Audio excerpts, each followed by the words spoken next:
how to turn on or turn off gaming hub autoplay video using mobile data on Samsung Galaxy S26 Ultra. Let's start the video. First of all, go to app library. Here click on gaming hub app. Here click on this three dot icon and click on settings.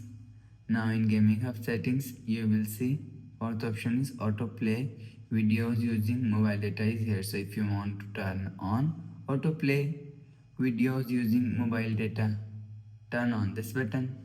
After turn on this button you will see autoplay video using mobile data is turn on. If you want to turn off autoplay videos using mobile data, turn off this button. After turn off this button you will see autoplay videos using mobile data is turn off.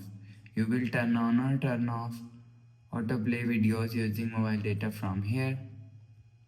After the process, go back to home screen. So that's how you can turn on or turn off Gaming Hub auto play video using mobile data on Samsung Galaxy S26 Ultra.